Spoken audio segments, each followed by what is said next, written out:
Bonjour et bienvenue sur ma chaîne. Aujourd'hui, nous allons voir ensemble comment réaliser des petits cercueils pour Halloween à partir du Finlitz doux foyer. Aujourd'hui, nous allons donc voir ensemble comment transformer la petite maison qui est réalisable avec le Finlitz doux foyer en petit cercueil pouvant contenir des bonbons pour Halloween. Voilà. Je vais donc vous montrer la technique, comment à partir d'une base donc, de Finlitz, on peut le transformer pour réaliser tout à fait autre chose. Pour cela, je vais utiliser les Finlitz doux foyer que vous trouverez donc en page 212 du catalogue annuel. Les voici un peu plus en détail. Et nous allons, pour réaliser donc notre petit cercueil, utiliser donc la base de la maison. Le reste, bien entendu, des Finlitz pourra être utilisé pour décorer le reste du petit cercueil.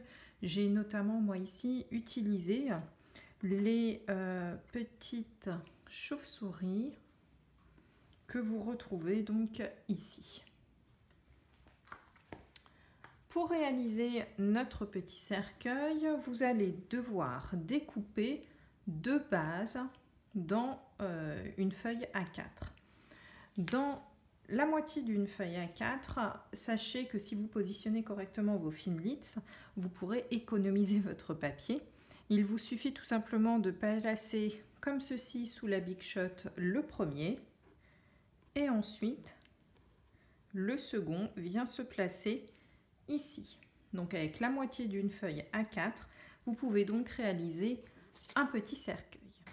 Je ne vais pas réaliser le cercueil dans du papier noir, mais dans du papier blanc pour que vous voyez plus facilement l'ensemble des manipulations qu'il y aura à faire.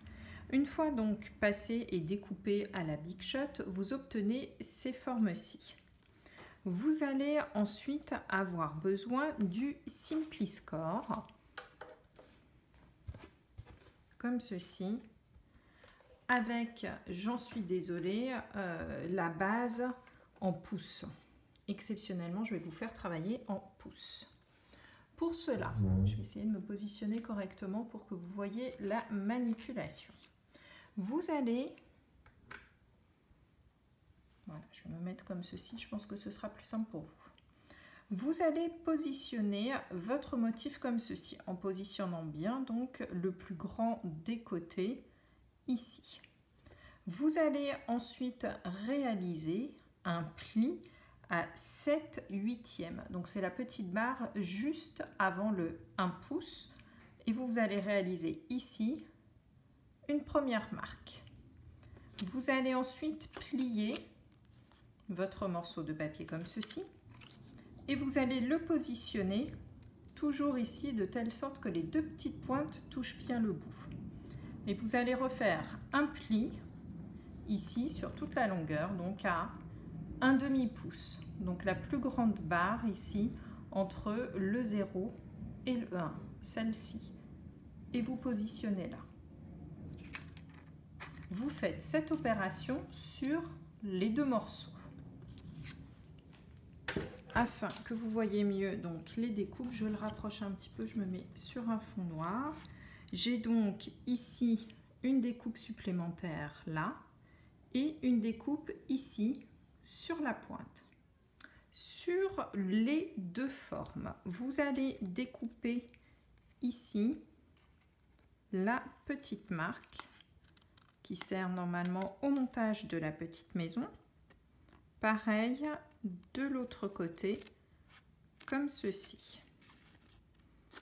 Hop, voilà. Vous obtenez donc deux formes comme celle-ci. Vous pouvez maintenant également, sur chacune des formes, alors j'espère que sur le fond noir on le voit bien, vous allez ici faire une coupe droite. Ce sera beaucoup plus simple pour nous pour le montage. Donc vous voyez, je coupe vraiment très peu. C'est juste ici pour que ce soit parfaitement droit. C'est pas la peine de calculer, faites-le vraiment à l'œil sur vos 2 morceaux. Donc un ici, hop, et pareil de l'autre côté, donc à peu près jusqu'à la pliure qui est donc ici. Une fois l'ensemble des plis marqués comme il faut, n'oubliez pas donc également notre nouveau pli ici et ici, vous allez pouvoir également mettre du scotch double face sur un des morceaux comme ceci. Faites attention, notre scotch double face est légèrement plus large que la petite bordure, donc je vous conseille de rabattre un petit peu comme ceci votre scotch double face, tout simplement pour pas que les bonbons collent à l'intérieur. Et ensuite, vous allez donc coller, comme si l'on faisait la petite maison, les 2 morceaux ensemble. On obtient donc notre base de maison, comme ceci. Vous allez pouvoir maintenant former votre petit cercueil. Vous allez comprendre le principe. Hop, il va donc s'ouvrir comme ceci. Donc pour cela, on n'a pas besoin d'avoir les 2 fonds. Donc je vous propose, hop, sur celui-ci, d'enlever le fond et d'enlever, voilà, qui est fait. Et ensuite de mettre tout simplement donc un peu de colle sur la petite languette du bas, ainsi ici que sur le haut. Vous allez donc faire notre assemblage comme ceci. Je vous conseille d'attendre quelques secondes que la colle prenne. Alors, ce qu'il y a de bien, c'est que comme le cercueil reste ouvert, contrairement à la petite maison, ce sera beaucoup plus simple pour finaliser donc notre montage. Voilà la base, donc le dos du cercueil. Ici, nous avons notre petite pointe. Donc, je vous propose de coller, hop, une des bases. Et vous voyez qu'en fait, le trait que nous avons réalisé en plus tout à l'heure va en fait venir ici se mettre juste en bordure donc de notre petit cercueil. Notre petit cercueil commence à prendre forme. Alors, une autre petite remarque. Vous avez ici donc la petite languette qui sert normalement à faire le toit. Cette petite languette est légèrement, en fait, risque de nous gêner lorsque l'on va former ici notre cercueil et que l'on va, hop, fermer le petit cercueil.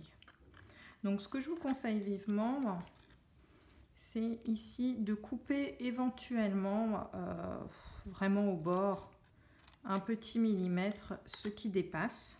Vous voyez, j'ai vraiment pas coupé beaucoup et ça ne se verra absolument pas. Vous rajoutez ensuite donc de la colle sur cette partie-ci. Vous continuez donc à former comme ceci le petit cercueil. Et vous pouvez, alors, soit vous laissez la petite languette en haut, soit vous la coupez. Je trouve qu'en la laissant, après en avoir fait plusieurs, la petite porte se maintient beaucoup mieux. Donc, je ne peux vous conseiller que de laisser cette petite languette là et celle-ci. Néanmoins, si vous voulez l'enlever, vous pouvez tout à fait donc la couper. Et voici donc comment nous avons donc pu transformer notre petite maison qui à la base a cette forme-ci en petit cercueil. Voilà. Vous pourrez y mettre des petites barres chocolatées que l'on trouve dans le commerce sans aucun souci. elle rentre dedans parfaitement. Voilà. J'espère que ce petit tutoriel vous aura aidé. N'hésitez pas à me montrer vos réalisations. Ça fait toujours plaisir de voir que les vidéos sont utilisées. Je vous dis à bientôt pour une nouvelle vidéo.